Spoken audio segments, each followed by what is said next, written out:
I found out about the affair on a Thursday night, an ordinary evening that turned into the moment everything I believed in collapsed. The smell of dinner still hung in the air, the faint hum of the dishwasher filling the silence.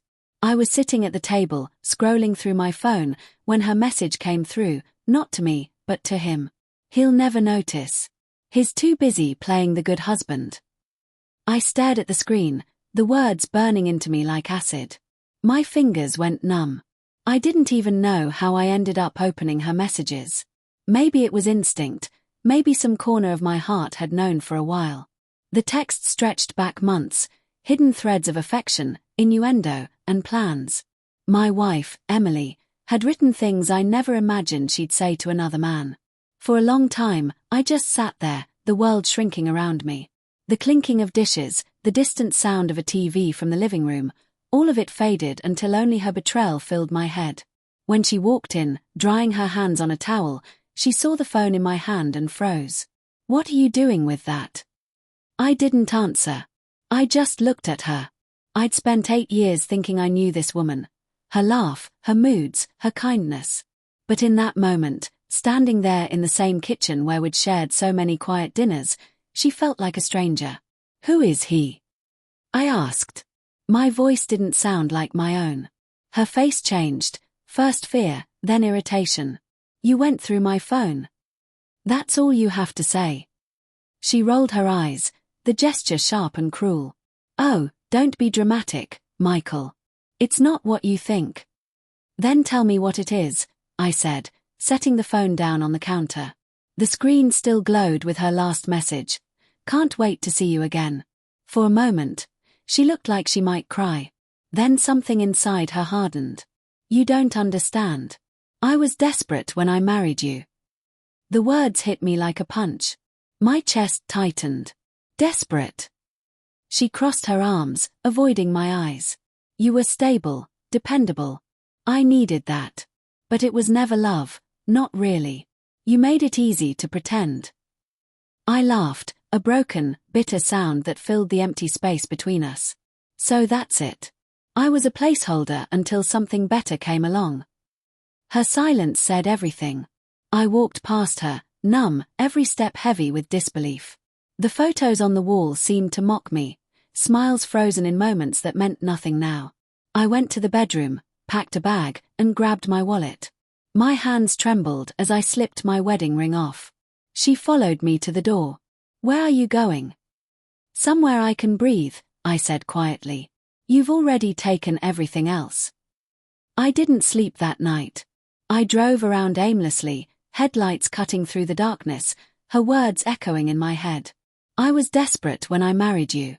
Every memory we had built together began to unravel. I saw every laugh, every touch, every promise through a new lens, one where she'd been pretending all along. By morning, something inside me had shifted. The heartbreak was still there, but it had cooled into clarity. I called the bank and froze every joint account, blocked her cards, and spoke to a lawyer. It felt ruthless, almost mechanical, but it was the only way I could take back control of something she hadn't already destroyed.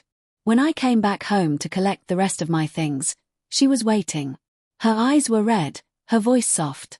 "Michael, please. I made a mistake." "You made a choice," I said, not looking at her. She stepped closer, reaching out. "It wasn't about love, it was about feeling trapped. You were smothering me, and I didn't know how to tell you." I looked at her then, really looked. "You could have talked to me. You could have tried. Instead, you lied, over and over." Her lip trembled, but I saw no real remorse in her eyes. Only fear of losing comfort, stability, her carefully arranged life. "You're overreacting," she whispered. "People make mistakes. We can work through this." I shook my head. "A mistake is forgetting an anniversary. This was a choice you made every day." Her voice sharpened, defensive. "So what now? You're just going to leave? Throw everything away?" I smiled faintly. "You threw it away first." I walked out, leaving her standing in the doorway, the morning light spilling across her face. Over the next few weeks, I went through the motions of ending our marriage. Paperwork, signatures, endless questions from friends who couldn't believe it. Everyone thought we were the perfect couple. I used to think that too. But behind the pain, there was something liberating about the honesty of loss. For the first time in years, I wasn't living under an illusion. A month later, I got a call from her. I almost didn't answer, but curiosity got the better of me. Her voice was fragile. "I just wanted to say I'm sorry," she said. "I've been staying with a friend. It's not what I thought it would be." I didn't speak. "I lost everything," she whispered. "I just want to talk." I finally said, "Emily, I loved you. Even after all of it, I wanted to believe you'd come back. But the moment you said you were desperate when you married me, I realized I was never your choice.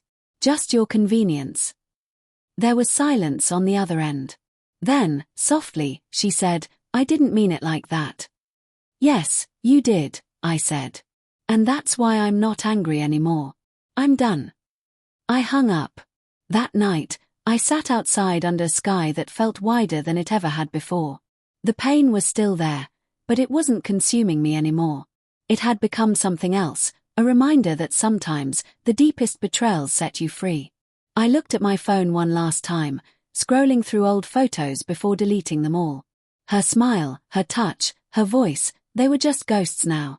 When I finally turned the screen off, I felt a strange calm settle over me. For the first time in years, the silence didn't feel lonely. It felt like peace. And as I stared into the dark, I realized something simple and terrifying. Love built on desperation isn't love at all, it's a deal with pain, one that always comes due.